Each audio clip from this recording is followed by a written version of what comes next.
આ તરફ બનાસકાંઠાના ધાનેરા તાલુકા પંચાયત કચેરીના કેમ્પસમાં પણ પાણી ભરાયેલા જોવા મળ્યા છે। હજારો અરજદારો દિવસ દરમિયાન કચેરીના કમ્પાઉન્ડમાં અવરજવર કરતા હોય છે અને એવામાં કચેરીના કમ્પાઉન્ડમાં જ પાણી ભરાતાની સાથે તેમને પણ હાલાકીનો સામનો કરવાનો વારો આવ્યો છે। સામાન્ય વરસાદમાં જ આ પ્રકારની સ્થિતિ જોવા મળી। જનસેવા તાલુકા પંચાયત કચેરીના આ દ્રશ્યો જોઈ લો કે જ્યાં સમગ્ર કમ્પાઉન્ડમાં જળબંબાકારની સ્થિતિ જોવા મળી રહી છે। ઠેર ઠેર પાણી ભરાયા છે। સરકારી કચેરીના પણ દ્રશ્યો બતાવવાની કોશિશ કરીશ। ધાનેરા તાલુકા પંચાયત સહિત જનસેવા કેન્દ્રોના આ દ્રશ્યો છે જ્યાં કર્મચારી હોય, અરજદારો હોય તે તમામ લોકો પરેશાનીમાં છે, કારણ કે કમ્પાઉન્ડના એન્ટ્રી ગેટથી જ આ પાણી ભરાયા છે। મારી સાથે જે કાકા છે અરજદાર, સીધી વાત કરીશું। કાકા, કેટલી હાલાકી?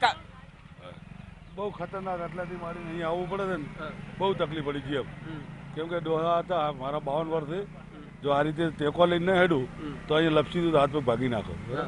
તે મહેરબાની કરી અને સરકાર શ્રીને આ નિર્ણય તાત્કાલિક લેવો પડે। કેમ આવ્યા હતા ને ક્યાંથી આવ્યા હતા? અમે અહીંયા અમારે ખેતી છે, અમારા ભત્રીજાને ત્યાંથી રબારી એક દવો કર્યો હતો, દવાની તારીખ 2 વર્ષથી હેડ્યો હતો, બરાબર, તને માટે અમે આવ્યા હતા ત્યાં અમે બિલકુલ તમે જોઈ શકો છો તે પ્રમાણે જ હાલ જે કચેરી છે ત્યાં પાણી ભરાતા અરજદારો હોય, વાહન ચાલકો હોય, તે તમામ લોકો હોય તે મુશ્કેલીમાં મુકાયા છે, કારણ કે સરકારી કચેરીના કમ્પાઉન્ડમાં જ વરસાદી પાણી ભરાયેલા તમને જોવા મળી રહ્યા છે। મામલતદાર કચેરી છે, સિટી સર્વેની કચેરી છે, પ્રાંત કચેરી સહિત જનસેવા કેન્દ્ર આવેલું છે। તમે જોઈ શકો છો આ કમ્પાઉન્ડ જ્યાં ઠેર ઠેર પાણી ભરાતા હાલ સ્થાનિક લોકો હોય, વાહન ચાલકો હોય કે જે અરજદાર હોય, એ તમામ લોકો માત્ર સામાન્ય વરસાદમાં જ મુશ્કેલીમાં મુકાયા છે। વસંત તિરગર, એબીપી અસ્મિતા, બનાસકાંઠા।